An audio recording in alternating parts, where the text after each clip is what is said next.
esta mañana? Amén. Muy bien, se ha llegado el momento, hermanos, de recibir la palabra de Dios y qué bueno que hemos cantado al Señor esta mañana, hemos glorificado su nombre a través de los cantos. Esta mañana quisiera invitarlos a abrir la Biblia, por favor, a Filipenses en el capítulo 4, versículos 4 al versículo 9. Filipenses, capítulo 4, versículos 4 al versículo 9.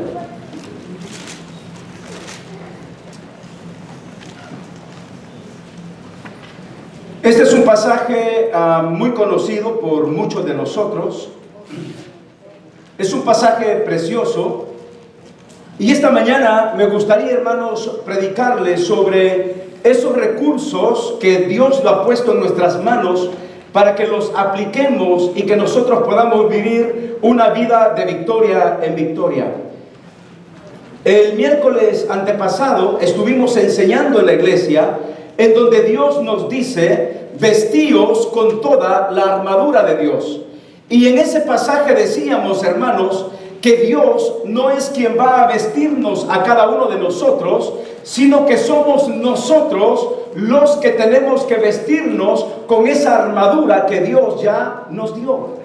Imagínense cuando somos recién nacidos, cuando somos bebitos, nosotros no podemos valernos por nosotros mismos. Necesitamos que nuestro papá, que nuestra mamá nos pongan en la ropa, nos cambien los pampers, que esto y lo otro. Pero a medida que vamos creciendo, ya no nos van vistiendo, ya nosotros mismos tomamos la iniciativa de buscar la ropa, nos ponemos los calcetines, el pantalón, los zapatos y ya nos vestimos. Ya no tenemos que decirle a los 18 años: mamá, ¿me quieres vestir? Ya no, eso sería ridículo. Pero a medida que nosotros vamos creciendo, vamos agarrando lo que ya nuestros papás nos dieron. Lo mismo es con Dios. Dios nos ha dicho: aquí está el vestido, aquí está la coraza, aquí está la armadura, vístansela y póngansela. Ahora, Dios nos ha dado maravillosos recursos. Los recursos son para nuestro progreso espiritual. Debemos aprovechar al máximo cada recurso que viene de la mano de Dios. Por ejemplo, se dice que este país, Estados Unidos, es un país de oportunidades y de grandes recursos. Y yo pienso que hasta cierto punto esto es verdad. Las personas que no quieren superar o no quieren hacer mucho, vienen, ven los recursos, pero no hacen uso de esos recursos. Si tan solo los seres humanos, los hijos de Dios, agarráramos los recursos que Dios nos ha dado, yo les aseguro, hermanos, que no habría padecimiento de nada espiritualmente hablando. Porque cada recurso que Dios nos da es para nutrir nuestra vida, es para fortalecer nuestro corazón, es para que nosotros pongamos nuestros pies en suelo firme para no hundirnos y para no tropezar. Veamos algunos recursos que el apóstol Pablo aplicó aquí en Filipenses capítulo 4, versículos 4 al 9. ¿Están conmigo, hermanos? Amén. Muy bien, dice la palabra de Dios: regocijaos en el Señor siempre. Otra vez digo, regocijaos. Vuestra gentileza sea conocida de todos los hombres. El Señor está cerca.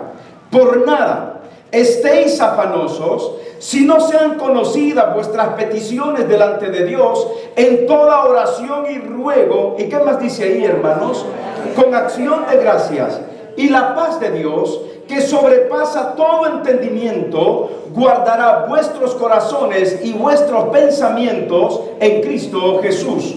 Por lo demás, hermanos, todo lo que es verdadero, todo lo honesto, todo lo justo, todo lo puro, todo lo amable, todo lo que es de buen nombre, si hay virtud alguna, si algo digno de alabanza, ¿qué dice Pablo? En esto pensad. Lo que aprendisteis y recibisteis y oísteis y visteis en mí, esto haced, y el Dios de paz estará con vosotros.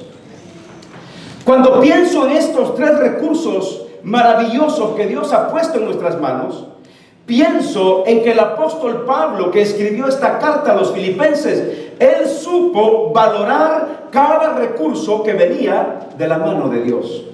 ¿Por qué digo que él supo valorar cada recurso que venía de la mano de Dios? Porque a la luz de la historia, cuando el apóstol escribió esta carta a los filipenses, hay que recordar que el apóstol Pablo estaba, hermanos, a punto de ser guillotinado en la ciudad de Roma. Imagínense, un sueño, una visión maravillosa que Pablo tenía era fundar iglesias en Roma, ir como misionero a Roma. Pero ¿qué sucedió con el tiempo? Con el tiempo sucedió que el apóstol Pablo, en lugar de realizar su sueño como un misionero, llegó a Roma como un prisionero. Estando en la cárcel, la Biblia dice, hermanos, que Pablo estaba custodiado por 16 soldados romanos al día. Estaba en una cárcel tan pequeña de unos 2 metros por 2 metros cuadrados, como por 1,5 de altura, con una pequeña ventana quizás de unas 12 pulgadas. Hermanos, ahí estuvo Pablo los últimos días de su vida. Y desde la cárcel me impresiona cómo Pablo podía decir en el versículo 4, regocijaos en ¿quién? ¿Qué dice Pablo? Regocijaos en el Señor siempre. Otra vez digo, regocijaos. Lo que yo puedo entender aquí es que el apóstol Pablo no estaba loco, porque cualquiera podría decir, ¿cómo es que Pablo, estando en la cárcel, cuidado por 16 soldados romanos, teniendo un sueño de ir a Roma para fundar iglesias, ahora va como un prisionero? Hermanos, yo no sé si usted ha estado en una cárcel alguna vez. No levante la mano. Queremos que se quede en el anonimato. Y no quisiéramos saber por qué fue a la cárcel. Pero yo pienso que estar en una cárcel debe de ser una de las cosas más horribles que le pueda pasar a un ser humano. La desesperación de no ver, de no salir, de no estar con la familia, de no estar con la gente. La desesperación de estar quizás cuando los castigan en cuartos oscuros, en cuartos cerrados. Hermanos, qué difícil ha de ser perder la libertad física. Pero Pablo estaba ahí porque Dios tuvo un propósito maravilloso con la vida de Pablo. El hombre que escribió más de la mitad del Nuevo Testamento, el hombre que fundó iglesias en todo el Nuevo Testamento, en toda Asia Menor, el hombre a que se le atribuye lo que es la doctrina cristiana en el libro de Romanos, el hombre que siempre habló de tener esa comunión íntima con Dios, de amar al Señor, ahora en lugar de estar como misionero, ahora está como un prisionero.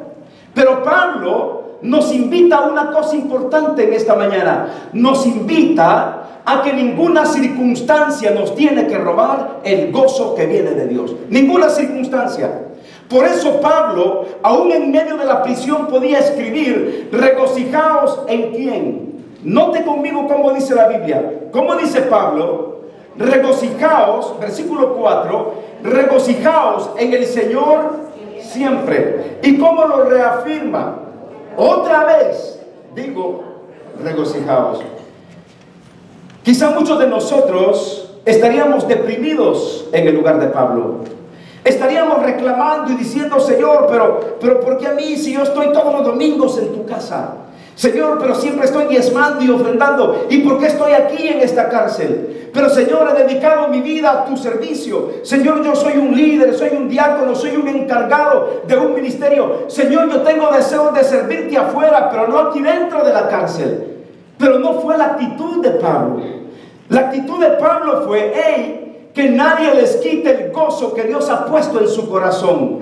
Regocíjense en el Señor siempre. Y otra vez digo, regocíjense. Hermanos, qué fácil es reírnos cuando las cosas van bien. Cuando te dicen que te han promovido en un trabajo a supervisor, a jefe, o te dice el Señor en el trabajo, en lugar de ganar $15 la hora, lo vamos a aumentar a $19 la hora, y vamos a la casa y contentos, regocijados, porque nos aumentaron, porque nos promovieron en el trabajo. Pero cuando vienen las pruebas y vienen las dificultades, qué difícil es sonreír. Andamos, hermanos, como tristes, como cabizbajo, andamos ahí como que algo nos falta. Pero Pablo, estando en una condición tremenda, él dice, regocijaos, fíjese bien, no en las circunstancias, no cuando tienes dinero, no cuando tienes buena casa, No cuando los hijos son bien portaditos y estudian. No cuando tu marido está bien contigo. No cuando las cosas van bien con el jefe en el trabajo. Pablo está diciendo, regocijaos, note bien, ¿en quién? En el Señor siempre. No dice regocíjate en tu esposo, en tu esposa, en tus hijos. Porque nosotros como seres humanos todos fallamos. El único quien no nos falla es Dios. Y por eso Pablo dice, regocijaos en el Señor. Y la pregunta es, ¿cuándo? Siempre. Cuando tengas y cuando no tengas. Cuando las cosas van bien y cuando las cosas van mal. Debemos de regocijarnos en el Señor siempre. Pero mire, Pablo en el versículo 6 aplicó un principio maravilloso, un recurso que es el poder de la oración. Por eso cuando vamos al versículo 6, el apóstol ¿qué nos dice? Por nada, note bien, por nada estéis afanosos. Hermanos, ¿cuáles son los afanes con los que vivimos todos los días? El trabajo, el tráfico, la comida, los hijos, el dinero. Que no alcanza el dinero. ¿Cuántos de ustedes se han quejado porque el dinero no alcanza? Todos, todos. Pero ¿no se ha dado cuenta que en El Salvador también nos quejábamos porque no alcanzaba el dinero? En Honduras, en México, en Guatemala, nos quejábamos y por eso dijimos, vamos a ir a Estados Unidos. Dice que ahí el dinero no se vaya en la calle. Porque nuestras familias sí piensan en nuestros países que aquí el dinero no se lo hay en la calle. Yo me acuerdo cuando llegamos hace 23 años, justo en el aeropuerto que nos bajamos, y un billete de a 100. Y me acuerdo que yo, Mirna, a recogerlo iba y le digo, no, Mirna, después ahí vamos a encontrar otros por ahí. Y mentiras, nunca encontramos nada. Bueno, nos dicen que aquí el dinero, que esto y lo otro, pero nuestro afán, mis hermanos, es el dinero, los quehaceres. Y Pablo está diciendo, hey, por nada estéis afanosos. Hermano, el afán produce ansiedad y la ansiedad produce depresión. Y una persona deprimida, una persona que está ansiosa, es una persona inquieta, una persona confundida, una persona que no haya qué decisión tomar. Y todo por el afán. Y Pablo nos dice, hey, por nada estéis afanosos, si no sean conocidas vuestras peticiones delante de Dios con toda oración y ruego y súplica. Lo que necesitamos para librarnos del afán y permanecer en el gozo que Pablo nos dice, hermanos, aprendamos del poder de la oración. A orar se aprende orando. Orando, orando, orando. Hay personas que dicen, pastor, yo nunca he orado, no puedo orar, nunca he orado. Hermano, a orar se aprende orando. Ha habido hermanos, y aquí están, no los voy a ver sus rostros para que no los identifiquen, voy a cerrar los ojos. Pero aquí hay hermanos que me han dicho, pastor, yo el miércoles no vengo porque no puedo orar, y si me ponen a orar, fíjese, no estoy viendo a nadie. Y me dicen, no vengo porque no puedo orar, y si me ponen a orar, hermano, a orar se aprende orando. La oración tiene un poder que usted no imagina. El problema es que este recurso del poder de la oración, muchas veces nosotros, hermanos, lo menospreciamos. Y es necesario aprender a orar. Porque si usted no aprende a orar, todo el tiempo va a andar dependiendo de la oración de los demás. No dependa de que otros oren por usted. Ore usted mismo por usted y por los demás. Está bien, si usted quiere decir, hermanos, oren por mí, claro, oramos por usted, pero usted es el primero que tiene que decidir en orar por usted y por los demás. Usted necesita aprender a orar.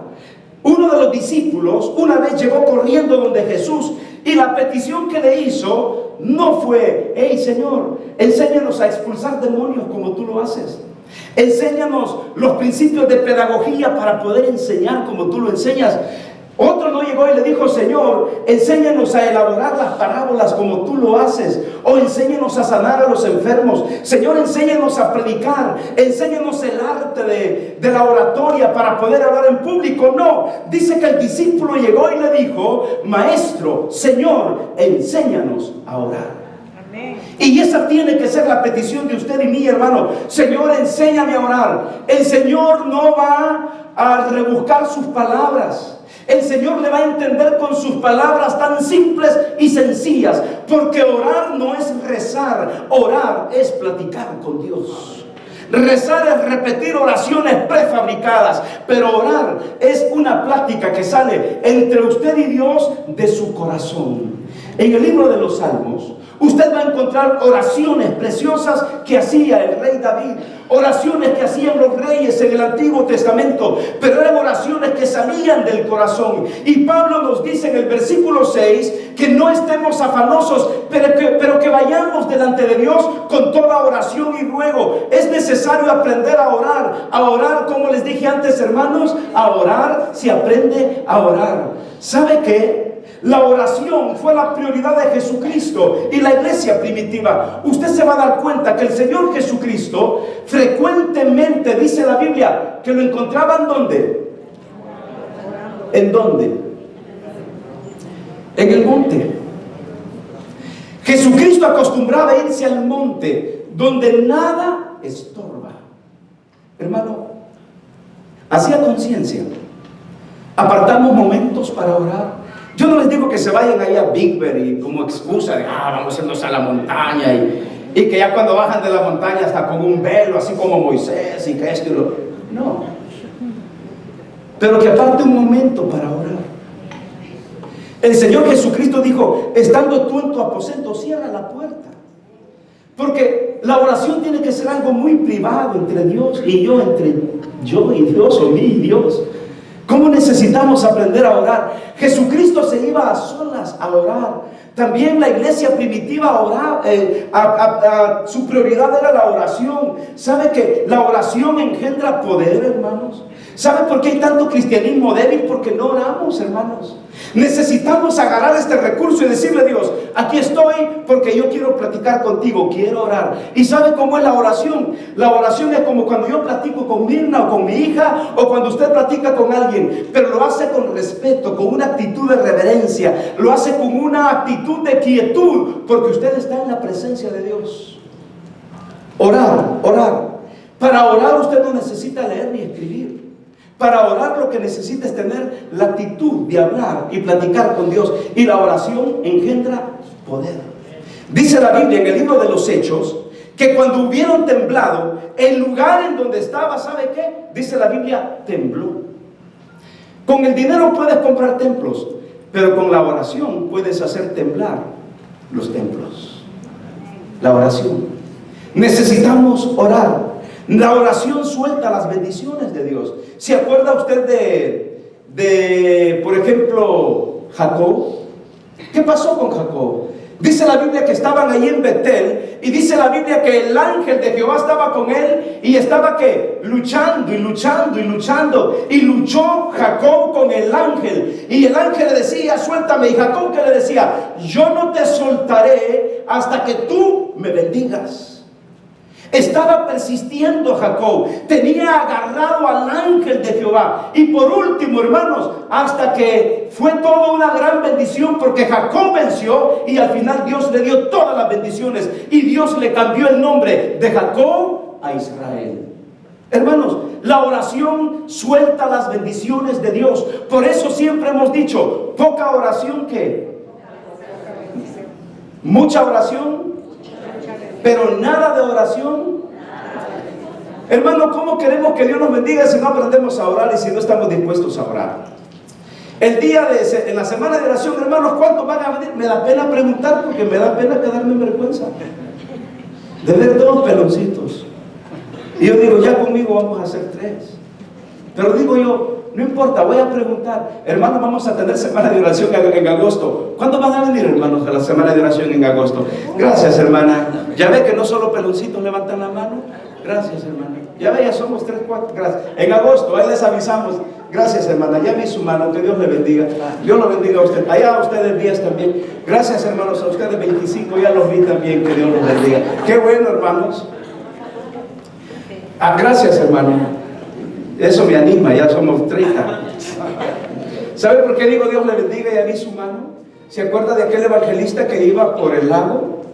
Y que iban muchos ahí, y el único cristiano era el evangelista. Iba en el bote, y el bote se dio vuelta, y el único que podía nadar era el evangelista. Mientras todos se ahogaban, auxilio, auxilio, el evangelista decía: sí, ya vi su mano, que Dios le bendiga. A usted también, Dios le bendiga. Sí, a ti también, Dios te bendiga. Necesitamos orar. Necesitamos soltar las bendiciones del Señor. La oración mueve y toca la voluntad de Dios, hermanos. Debemos orar, persistir, persistir, porque el resultado de la oración es tener victoria y paz de Dios. ¿Y qué dice la Biblia? Y la paz de Dios, ¿qué dice? Guardará vuestros pensamientos y vuestros corazones en Cristo Jesús. Mire, la oración nos libra de cometer tonteras, locuras. Una persona que está en depresión, que está en ansiedad, puede cometer locuras. Pensamientos de suicidio, pensamientos quizás de matar a otra persona. Y mucha gente se ha quitado la vida en momentos de arrebatamiento. Pero cuando oramos, ¿qué dice la Biblia? Y la paz de Dios dice que va a guardar nuestros corazones y nuestros pensamientos. Cuando usted se encuentra en tribulación, cuando usted sienta de ahorcar a su esposo porque no le dio la quincena completa, deténgase, deténgase. O usted, varón, que es impaciente, porque los varones somos impacientes cuando la comida no está lista y queremos comer. Oh, hermano, ¿vieron yo cómo me pongo? Tengo como 10 mesas quebradas cuando le hago. Lo que digo es que en momentos de dificultad, en momentos de ansiedad, hermano, ore, porque la paz de Dios viene cuando nosotros oramos. Un segundo recurso es el poder de los buenos pensamientos. Mire lo que dice el versículo 8. ¿Qué dice el versículo 8? Léalo conmigo ahí. Por lo demás, hermanos, todo lo que es que...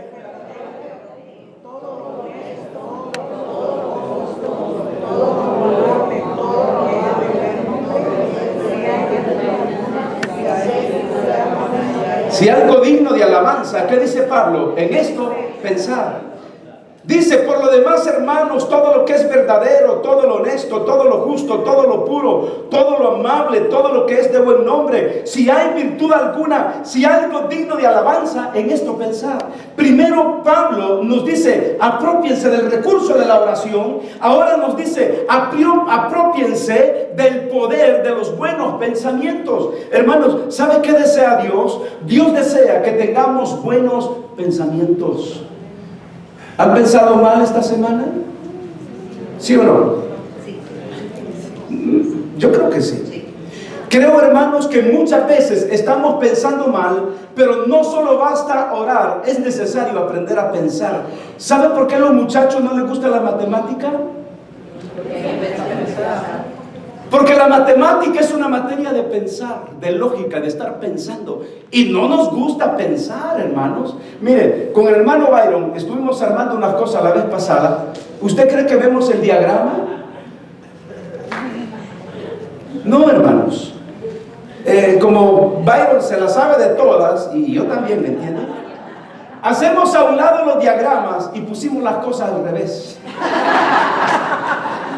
Y luego llegó Mirna y comenzó a ver el diagrama. Eso está al revés, eso va para allá.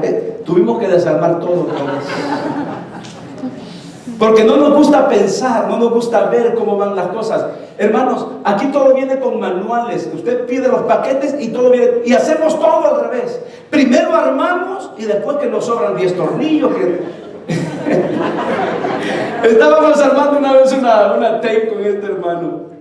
Y nos sobraba una varilla. Y por último decía el hermano, no, es que yo creo que esta viene extra, pero si se pierde una. O si no, digo, pues si quieren le cortamos. No nos gusta pensar. Y el apóstol está diciendo, si algo digno de alabanza, en esto pensar. Hay que pensar en lo justo, lo verdadero, lo amable, todo lo que es de buen nombre. Pero muchas veces, hermanos, los pensamientos que establecen esa base de nuestras acciones, no queremos llevarlas a cabo. Necesitamos pensar correctamente. Probablemente usted ve a alguien de la iglesia con un carro nuevo y usted de repente dice, ¿y este? ¿Y con carro nuevo? ¿Con carro de $60,000? Y no se habrá metido al... Y andamos con malos pensamientos. ¿Y no será narcotraficante? Hermanos, Debemos de actuar positivamente, pensar positivamente, tener los pensamientos de Dios. Actuamos de acuerdo a nuestros pensamientos y la Biblia nos exhorta a pensar correctamente. La Biblia dice que debemos de llevar cautivo todo nuestro pensamiento en obediencia a Cristo. Hermanos, todos los que estamos aquí pensamos muchas veces muy mal. Si Dios pasara y entrara por esta puerta, Jesucristo es el intérprete del ser del hombre. Él nos conoce por dentro y por fuera. Si Jesucristo entrara por esta puerta y mirara a nuestros ojos, ¿qué mirara el Señor? ¿Qué mirara dentro de nuestro corazón? ¿Qué mirara en nuestros pensamientos? Había un muchacho en una universidad que cuando llegó que era un predicador que le predicaba a los universitarios, estando en el salón, el predicador decía que un día todos estaremos dando cuenta a Dios y que un día nuestros pensamientos van a salir a la luz cuando estemos allá con Dios. Y el muchacho alumno se levantó y dijo: ¿sabe qué, maestro? Yo no creo en eso, yo no tengo ningún mal pensamiento en mi vida. Y entonces el maestro le dijo: ¿sabes qué? ¿Qué tal si traemos una máquina como de rayos X y comienza en estos momentos a leer tus pensamientos públicamente? ¿Qué dirían tus compañeros de lo que tú piensas de esa chica, de lo que tú piensas del otro, de lo que tú piensas de la otra, de tu mamá, de tu papá? Y el muchacho dijo: no, mejor ahí lo dejamos. Y es verdad. Porque todos tendemos muchas veces a tener malos pensamientos con el sexo opuesto, malos pensamientos con personas, y andamos ahí batallando, luchando en nuestra mente. Pero Pablo nos dice que si hay algo digno en esto pensar. Entonces tenemos que afirmar nuestros pensamientos. La mente es un campo de batalla. Satanás nos ataca por la mente, pero debemos colocarnos el yelmo de la salvación y debemos llevar todo pensamiento cautivo en obediencia a Cristo. Y termino con esto, hermanos.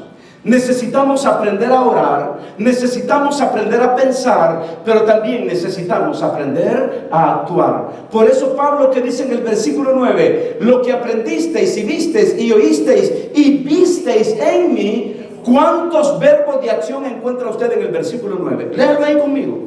Versículo 9. ¿Qué dice Pablo?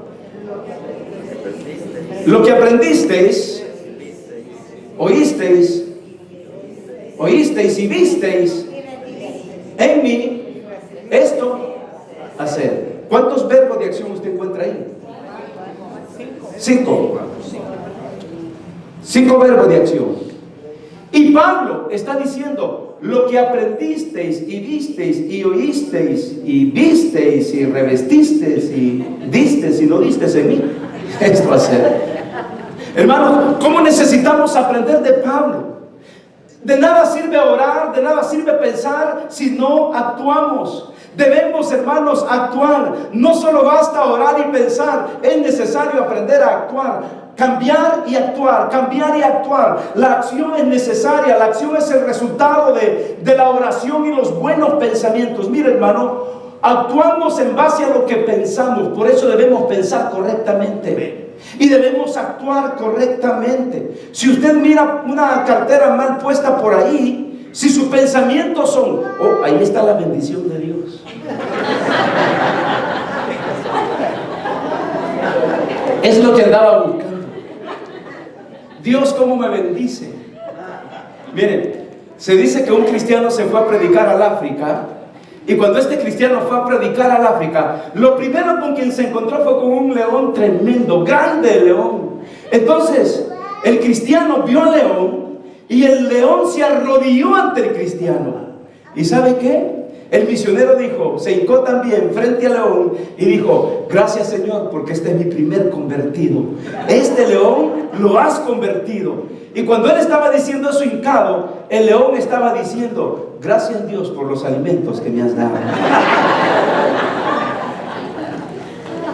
Hermanos, necesitamos aprender a actuar. La acción nos coloca en el camino correcto. La acción nos hace definir cambios en nuestra vida. ¿Y sabe qué? La acción nos hace tomar decisiones entre lo correcto y lo incorrecto. Y la acción te hace abandonar la invalidez espiritual en la vida.